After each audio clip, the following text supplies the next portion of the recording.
Magandang hapon, narito po ang latest sa daigdig ng palakasan sa boxing. Wala pong malaking ipagbabago ang fighting style ni Vic Darchinyan sa rematch kontra Nonito Donaire Jr. sa darating na linggo. Ito ang matigas na paniniwala ni boxing trainer Nonito Donaire Sr.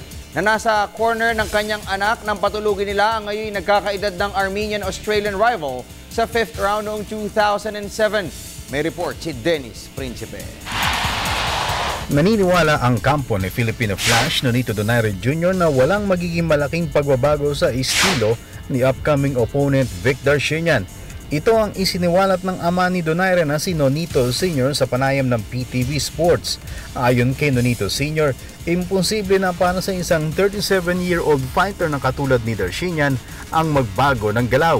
Sinabi pa ni Nonito Sr. na kung ano man ang ipinakitang galaw ni Darchinyan noong 2007 ay ganun pa din ang ilalabas nito sa kanilang rematch nating na linggo. Sa akin Darchinyan nakita ko yung parang dire-diretso na lang ako sumuntok dito kay dati na binabaluktok niya yung kamay niya. Saka nakagit siya ni Gallo nung Juan Gallo nung huling laban niya. Dalawang beses siya sumuray doon maliit yung nakalaban niya. Sabi ko kaya pagka sumagit lang yung magandang suntok niya talagang matutulog yan, sabi ko. Samantalang kontento ang mag-amang Donaire sa itinakbo ng kanilang training camp sa Las Vegas at Oxnard, California. Ani Donaire Sr., naibalik na nila ang dating bilis at timing na naging susi naman sa 5th round TKO win nila kay Darchinyan upang agawin ng IBF World Flyweight Crown. Magandang aura niya ngayon, masaya, kondisyon na. Tulad kanina, nag-miss kami ng mga single round. Miss yun. Dalawang round siya, tapos nag-shadow box siya after that. So, kondisyon, magandang pinakita niya sa akin.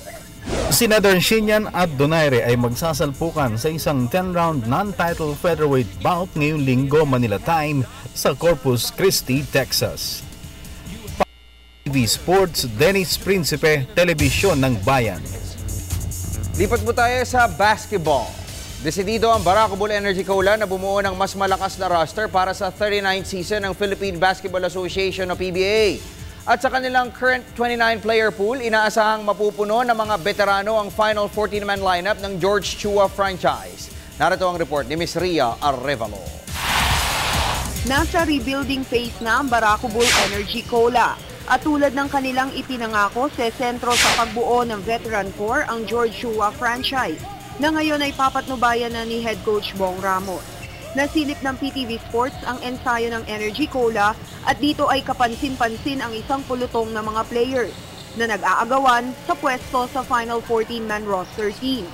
Pero ayon kay Ramos, sisikapin niyang salain agad ang kanilang current pool na ngayon ay may 27 players. I tried my best kung paano ko sila ma-accommodate, But right now, meron naman ako mga nakikita na core na gagamitin ko. So, pinasok ko yung sistema na dinagdag ko at saka yung mga dating sistema, ginagamit na. So, wala namang problema. Ang problema lang, napakarami. Malaki ang paniniwala ng 4-time Indonesian League champion coach na tama ang desisyon ng management na mag-focus sa veteran core. Lalo pat may ilang taon na ring sumentro sa young blood ang Barako Bull. Sa basketball experience sa PBA, mas veterano sila. Kaya nga yun yung nung ginawa namin Samantala, isa naman si veteran big man Dorian Peña sa mga umaasang makakabuo na matibay na roster ang Energy Cola upang may pagpatuloy ang dark horse role sa PBA. Oh, of course we're looking to get better. We're looking to get better all the time. We're looking to compete in the league, and once we get the team together and figure out who's the final lineup is, I'm pretty sure that we're going to be, pretty good. We'll see what happens. Balak ni Ramos na ibaba sa 17 ang bilang ng kanilang pool bago sila tumulak patungong Cebu City sa Huwebes para sumabak sa isang 4-team pocket tournament. Para sa PTV Sports, Ria Arevalo, Telebisyon ng Bayan.